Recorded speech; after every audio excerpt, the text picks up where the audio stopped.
Okay, it's a new day and we have the generator on because we want power in the shop, which is, man, these lights are still so bright and it's even bright outside. Mark went to go get more flooring for the finishing of the battery room. And I have a few that I could actually attach right now and get this flooring done. We're also gonna do the landing here too, which will really start putting this place together. Okay, we're gonna get right to work and it's gonna be a good day. I like seeing things come together.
I've undercut the door jamb so that the flooring can float through easily and it trims out nicely. It's just barely more than the thickness.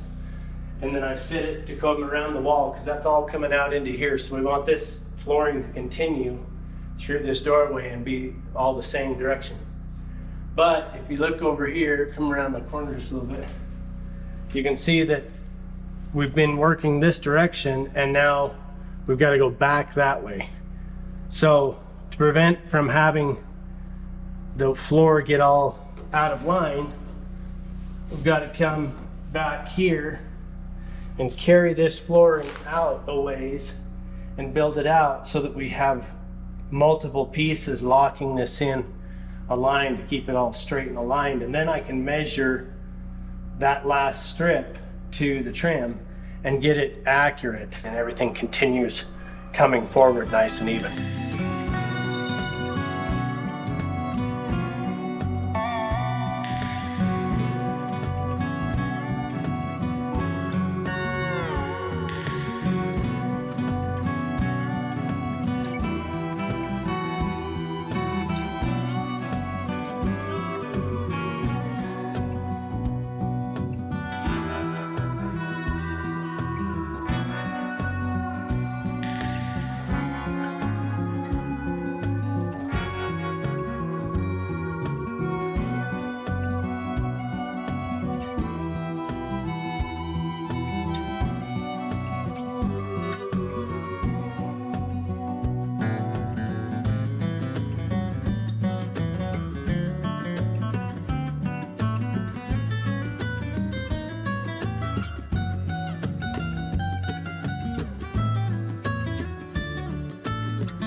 Okay, so we put down the 3 boxes of flooring and we're still not done. There's 24 planks in a box. We have 1, 2, 3, 4, 5, 6. 6 to get to there. 7, 8, 9, 10, 11, 12, 13. There's going to be probably one more piece that you're going to need out of another box. I think we'll need like a plank. I know. Maybe I can get real close. Can you use any of the flooring to maybe like do your compressor room? The one box or whatever? No? No. Oh, well, no, because that'll be dumb. Ah. Should we do this kind of flooring in the kitchen? No. No? Sit. You need concrete for a reason. Oh. No. Okay. The alternatives, right? What other options do you have? For this floor, I'll tell you what options you have in front of you right now. Ready? you can finish the battery room and then do a completely different flooring on the landing. I don't want to do that. It looks too good this way. It just looks right. And Great. this shop is supposed to, we're retiring with this shop. So it looks great. I want it to be long lasting. Let's just get it, bite the bullet and just do it. This is the part that I hate, that you can't just buy a couple of planks. I know. You have to buy a whole box. It's really gonna be like 3 pieces right in here. And maybe I don't think there's enough of the right size of things here, so it's just. Well, maybe we can get creative with the other box, or we'll just donate it to humanitarian. It sucks. It's $125 a box Oh, for 30 boards out of it. all right. Can you? It's like there's 24 in a 24 boards in a box, and they're 125 a box. So Well, here's. it's like the equivalent of like $4, $5 a board. Right. So $15 worth of boards is going to make us spend 120. Okay, so when we had this flooring put into the remodel house, it was significantly cheaper. We just went back to the box store. It was half. So you kind of can't go back. I don't want to pull all this up. It's going to have to work, and we're just going to have to bite the bullet. It's just going to have to be the way it's going to have to be. It does look nice. I mean, of course it looks nice because We're still, I mean, even a third or like 4 boxes. I bought 3. Mm-hmm. And it's still at that, the 3 that I bought makes doing this floor this way still cheaper than just dirt cheap LVP. Okay. And you add a 4th box, even if it has to be a 5th box, you're still like the price of a average laminate floor. We got it for way less, and we couldn't return any of it. Well, it looks nice. I'm not gonna complain. It No. just kind of. It just always sucks when you got, I need 1 board. What do I do? Yep. Nothing. Buy a whole different box. Yep. That sucks. So we kind of tried to count the boards the other day, and I think we estimated like 27 boards or something like that to finish, and there's 24 in a box.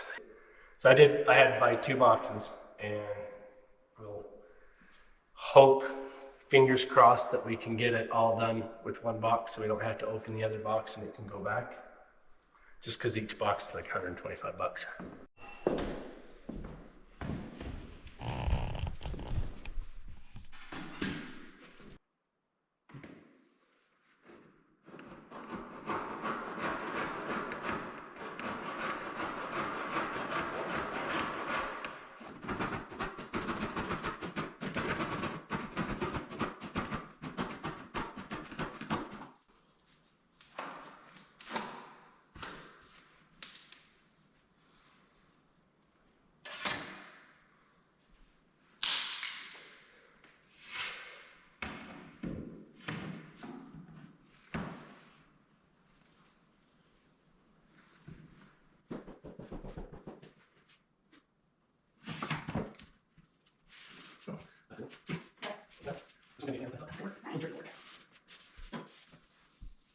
Okay, you can give me a hand for a second? Yeah. This board, slide it this way. Towards me. Hi, can we lift it a little? No, you just gotta push it. There we go. Oh, that's it? is it. Oh, good. It doesn't always work perfectly, but sometimes it does. Sometimes it does. Oh, it's nice.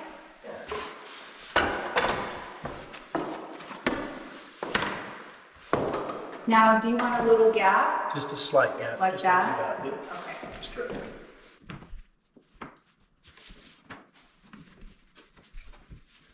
We have 3 boards? We have 3 boards, and then Perfect, I need 2 skinny ones in here, and you need 2 skinny ones there, and I have 1 board here and 3 boards there. It's literally exactly perfect. Oh, that's really lucky. I was like, if we have to disappointed buy. yesterday when I was like, dang it, it's gonna be like 27 boards. There's 24 in a box. It's gonna suck. I was like, if we have to buy 1 more box, I can't even, like, what do? Like, you have to start maybe, I don't know, you just do, and then you go, I was even Pinteresting, like going on Pinterest and going, what fun projects can you do with leftover hardwood flooring, you know, like, what else can you do? Like, there's nothing fun. There's nothing fun to do. You just hold on to it or give it away. Yeah. To somebody who will also give it away. It's all solid hardwood, but like repurposing it, reusing it is just difficult. Yeah, exactly. I did see that you can cut them into strips and use them as like dividers for like forks and spoons and stuff like that. But I'm like, I don't want to do that either. You know, I'm like, No. No. Hard no on that. No, I just didn't want to do it.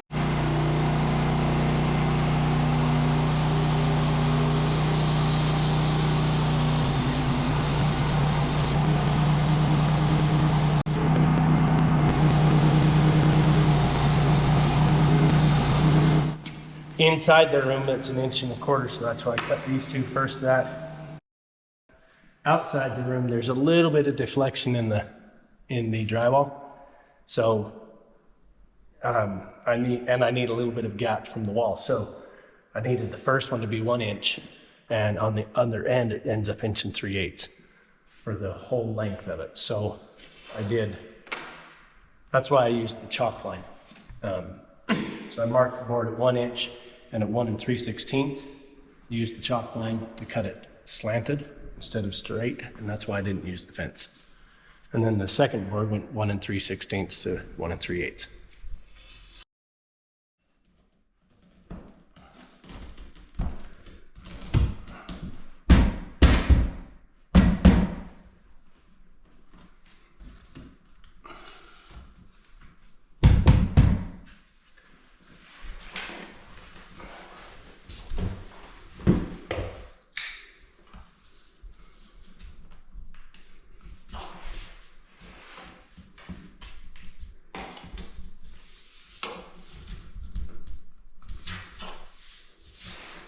Does it fit too much like a glove?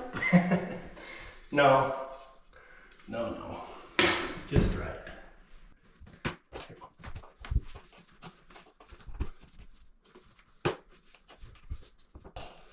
It's a beautiful floor. Oh my goodness. Okay. So 1 room down. Well, no, we still have trim. Well, let's put these 2 little pieces in. They're done. And then we can cut off the length. And then be done. Figure some of that out a little bit.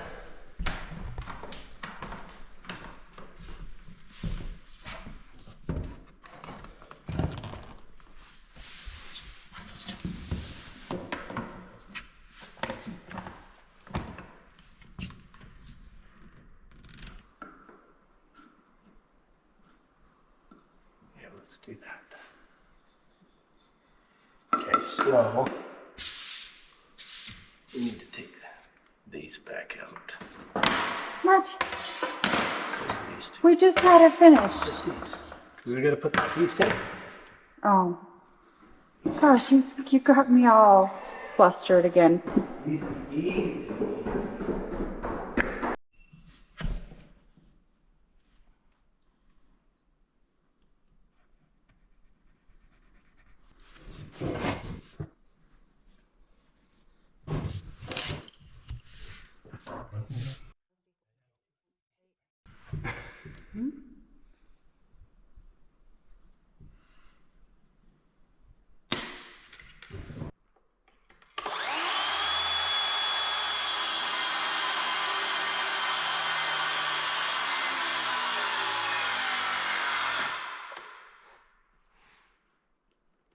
That's the sound of the battery being dead. What?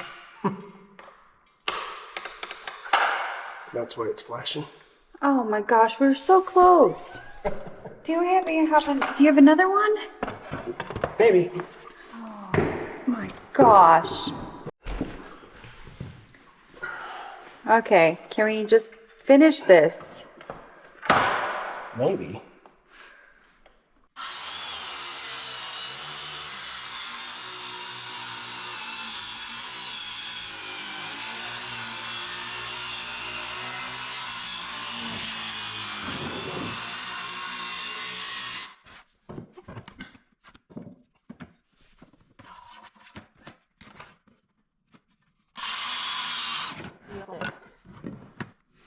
Yeah.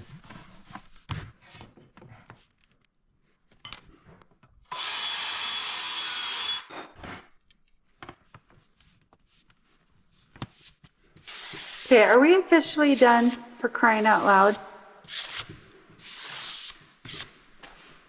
Yeah. Okay, I'm finally back onto my projects for a minute. So what we're gonna do today is I'm gonna go up and finish up this battery room trim.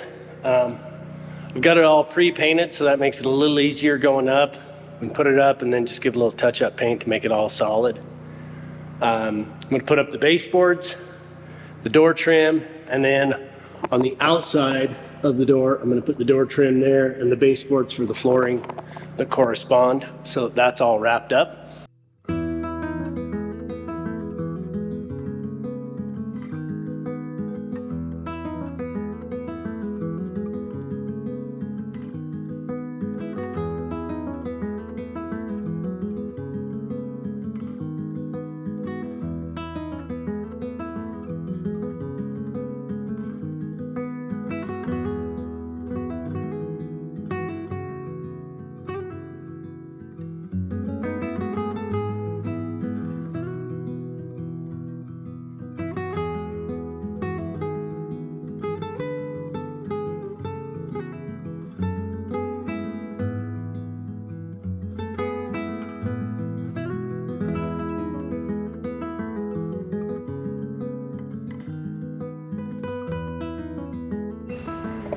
All right, so I've done all the baseboards in the battery room.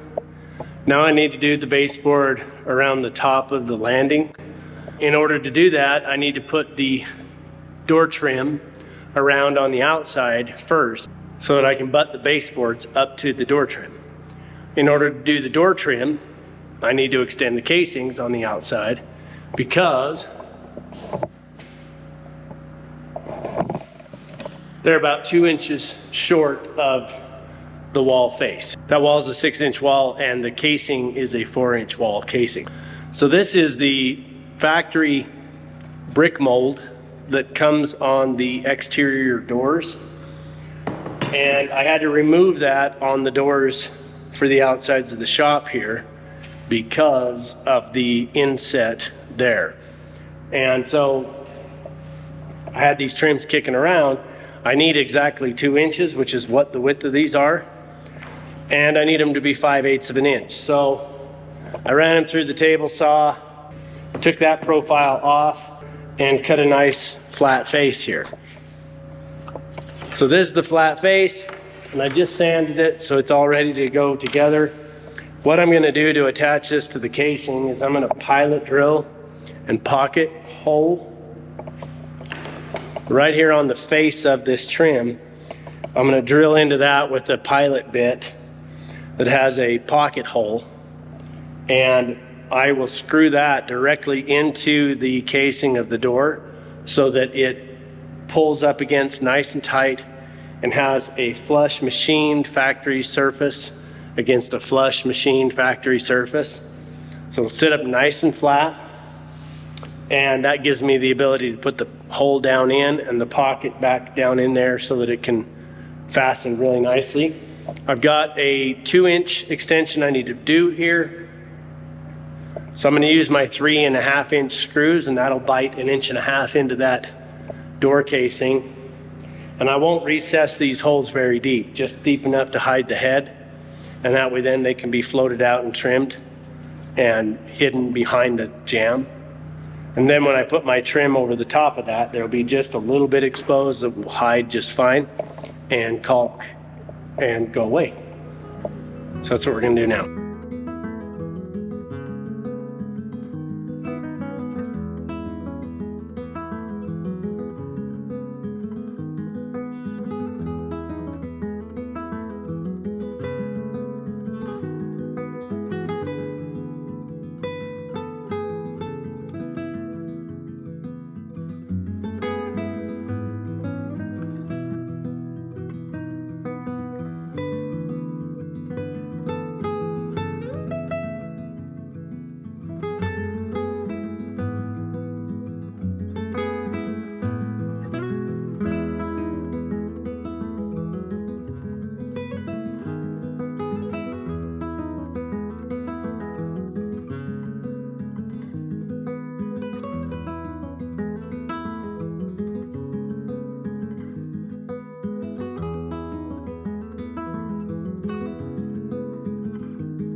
Trim's all on here, then up here.